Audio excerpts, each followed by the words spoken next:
محمد بن قاسم الثقفی اسلامی تاریخ کا وہ نام جس نے کم عمری میں عظیم الشان کارنامہ انجام دے کر نہ صرف سندھ بلکہ برصغیر میں اسلام کا دروازہ کھول دیا۔ محمد بن قاسم کا تعلق قبیلہ ثقیف سے تھا۔ ان کے والد قاسم بن یوسف بصرہ کے گورنر تھے، جبکہ چچا حجاج بن یوسف بنو امیہ کے مشہور اور سخت گیر گورنر تھے۔ محمد بن قاسم کو 711 میں 17 برس کی عمر میں سندھ فتح کرنے کا حکم ملا۔ بنیادی وجہ یہ تھی کہ سندھ میں مسلمان کے تجارتی قافلوں کو لوٹا جا رہا تھا اور بحری قزاق سرگرم تھے۔ محمد بن قاسم نے دبیل، جو آج کا موجودہ کراچی ہے، اس پر قبضہ کیا، جہاں کی مشہور مندر گھنٹی کو بھی توڑ دیا، جو جنگ کا آغاز تھی۔ اس کے بعد محمد بن قاسم نے سندھ کے کئی علاقوں پر فتوحات حاصل کی، یہاں تک کہ راجہ داہر کو شکست دے کر ہلاک کر دیا۔ فتح دبیل اور راجہ داہر کی شکست کے بعد محمد بن قاسم نے ملتان تک پیش قدمی کی۔ اس وقت ملتان ایک اہم مرکز تھا جس پر قبضہ کر کے انہوں نے پورے سندھ میں اسلامی حکومت مضبوط کر دی۔ محمد بن قاسم پورے برصغیر کی جانب پیش قدمی کا ارادہ رکھتے تھے اور قنوج جیسے بڑے ہندو راج کا سامنا کرنے جا رہے تھے، جو سندھ سے لے کر بنگال تک پھیلا ہوا تھا۔ اسی دوران خلافت میں تبدیلی ہوئی۔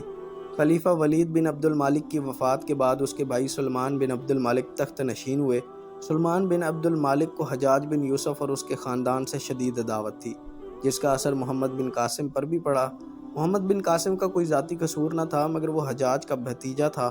اس کے بھتیجے ہونے کے ناطے انتقام کی زد میں آ گیا۔ محمد بن قاسم کے ساتھیوں نے اسے مشورہ دیا کہ سندھ میں اپنی خود مختار حکومت قائم کر لے، کیونکہ مقامی لوگ اور سپاہی سب اس سے محبت کرتے تھے۔ مگر محمد بن قاسم نے خلافت سے بغاوت کو سختی سے رد کر دیا۔ ان کا کہنا تھا کہ وہ امت مسلمہ کو تقسیم نہیں کرے گا، چاہے اس کا انجام کچھ بھی ہو۔ نیا گورنر یزید بن کبشہ محمد بن قاسم کو گرفتار کر کے عراق لے گیا۔ جب محمد بن قاسم سندھ سے رخصت ہو رہے تھے تو پورا سندھ اشک بار تھا۔ نہ صرف مسلمان بلکہ ہندو، بدھ اور نو مسلم سب اس کے عدل و انصاف پر رو رہے تھے۔ عراق میں واسط کے قید خانے میں محمد بن قاسم کو کئی ماہ تک اذیتیں دی گئی۔ بالآخر 20 سال کی عمر میں اس عظیم سپاہی اور فاتح کو شہید کر دیا گیا۔ اس نے جاتے وقت ایک مشہور شعر کہا جو تاریخ کا حصہ بن گیا کہ مجھے ضائع کر دیا گیا اور کیا ہی بہادر سپاہی ضائع کیا گیا، جو مصیبت کے دانوں اور سرحدوں کا محافظ تھا۔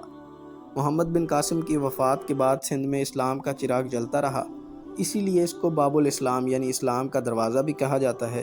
برصغیر میں اسلام کا پھیلاؤ محمد بن قاسم کی جدوجہد کے سنگ میل کی حیثیت رکھتا ہے۔